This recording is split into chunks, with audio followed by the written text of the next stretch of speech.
Actually ಚಿರಾಯುದು ಮತ್ತು Rahul ditto ಅವ್ರದ್ದು ಒಂದು ಬೀಫ್ ನಡೆದಿತ್ತು. ಬೀಫ್ ಅಂದರೆ ಡಿಸ್ ನಡೆದಿತ್ತು, ನಿಮಗೆಲ್ಲ ಗೊತ್ತಿರುತ್ತೆ. ಡಿಸ್ಕಿಂಗ್ ಅಂತ ರಾಹುಲ್ ಡಿಟ್ಟೋ ಅವರೇನೋ ಕಮೆಂಟ್ ಹಾಕಿದ್ರು, ಅದಕ್ಕೆ ಚಿರಾಯು ಅವರು ಒಂದು ಟ್ರ್ಯಾಕ್ ಮಾಡಿದ್ರು, ಸಾಂಗ್ ಮಾಡಿದ್ರು ಡಿಸ್ಕಿಂಗ್ ಅಂತ. ಅದು ವೈರಲ್ ಆಗಿ ಆಮೇಲೆ ರಾಹುಲ್ ಡಿಟ್ಟೋ ಅವ್ರು ಫೋನ್ ಮಾಡಿ ಆ ಕಾಲಲ್ಲಿ ನನಗೆ ಗೊತ್ತಿರೋಂಗೆ ಆ ಕಾಲಲ್ಲಿ ಅವರು ನನಗೆ ನೀನು ಡಿಸ್ಕಿಂಗ್ ಅಂತ ಗೊತ್ತಿಲ್ಲ ಅಂತ ಏನೋ ಹೇಳಿದ್ದಾರೆ. ನನಗೆ ನೀನು ಡಿಸ್ಕಿಂಗ್ ಅಂತ ನನಗೆ ಗೊತ್ತಿರಲಿಲ್ಲ ಅಂತ. ನನಗೆ ಗೊತ್ತಿರೋಂಗೆ ಆ ಕಾಲ್ದು ಲೈನ್ನ ಇಲ್ಲಿ ಕನೆಕ್ಟ್ ಮಾಡಿದ್ದಾರೆ. ಡಿಸ್ಕಿಂಗ್ ಅಂದರೆ ಯಾರು ಕನ್ನಡದಲ್ಲಿ, ಇಲ್ಲಾಂದರೆ ಒಂದು ಸಲ್ವ ಇನ್ನೊಂದು ಸಲಿ ಅಂತ.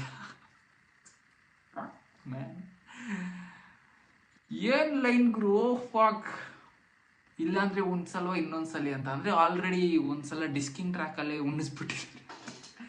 Pug ಗ್ರೂ, next level ಗ್ರೂ, connecting point.